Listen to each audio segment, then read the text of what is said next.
நாராயண ராம் எனும் ஒலி நம்முள் உள்ள புத்திசாலித்தனம் மற்றும் விழிப்புணர்வாகும். ராம் நாராயண ராம் என்ற ஒலி அனைவருக்காகவும் அனைவருடனும் அனைத்து சக்திகளுக்கும் உள்ளது. இந்த ஒலி நம்மோடு பேசுகிறது, நாம் அழைக்கும் போதெல்லாம் பதிலளிக்கிறது. இது நம்மை கேட்டுக்கொள்கிறது, நம்மை புரிந்து கொள்கிறது, நம்மை அணுகுகிறது. இது நம்முடைய அனைத்து செயல்களையும் நிறைவேற்றுகிறது. நாம் மனிதர்கள் சிந்திக்கிறோம், தீர்மானிக்கிறோம், கொள்கைகளை உருவாக்குகிறோம். ஆனால் நம்முடைய அனைத்து செயல்களையும் செய்வது ராம் நாராயண ராம் மட்டுமே. நாம் செய்யும் ஒவ்வொரு செயலும், நம்முடைய அனைத்து சிந்தனைகளும் ராம் நாராயண ராம் அடிப்படையிலேயே உள்ளது. அவர் அனைத்து இடங்களிலும் அனைத்து அணுவிலும் இருக்கிறார். இந்த உலகத்தில் ராம் தவிர வேறு எதுவும் இல்லை. இங்கு ஒரு மதம் மட்டுமே இருக்க வேண்டும், அது உயிர்களின் மதம். இன்றைய மதங்கள் அனைத்தும் மனிதர்களால் உருவாக்கப்பட்டவை, அவை உண்மையானவை அல்ல. நாம் இயற்கையின் விதிகளை மட்டுமே ஏற்க வேண்டும், ஏனெனில் நாம் அனைவரும் இயற்கையின் மதத்துடனே பிறக்கிறோம். நாம் ஏற்கனவே ஒரு மதத்துடன் பிறக்கிறோமெனில் நாம் ஏன் மனிதனால் உருவாக்கப்பட்ட மதங்களை தேடி ஓடுகிறோம்? ஏன் இந்த தவறான கருத்துக்களில் நாம் நம் நேரத்தை வீணடிக்கிறோம்? இது கூறுவதில் தவறில்லை. இன்றும் சமுதாயத்தில் சில தரப்பினரும் பிளவு ஏற்படுத்தி ஆட்சி செய்யுங்கள் என்ற கொள்கையை பின்பற்றி நம்மை செய்து வருகின்றனர்.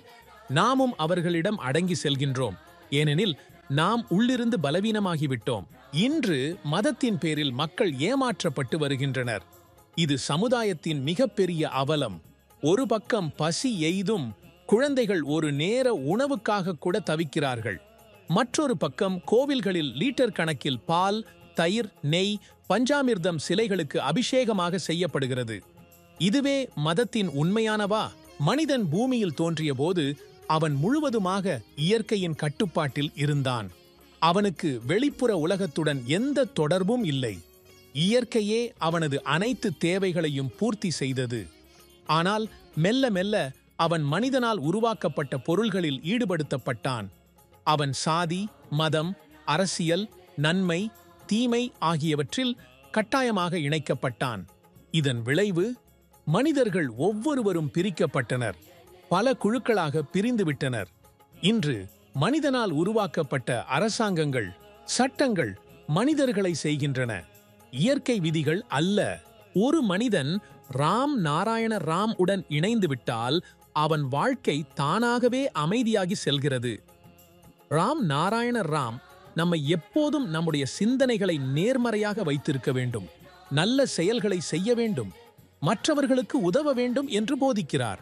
ராம் நாராயண ராம் மூலமாக சமுதாயத்தில் பரவியுள்ள அனைத்து எதிர்மறை ஆற்றல்களும் அழிக்கப்படுகின்றன. உலகம் ஒளிமயமாகவும் அமைதியாகவும் மாறுகிறது.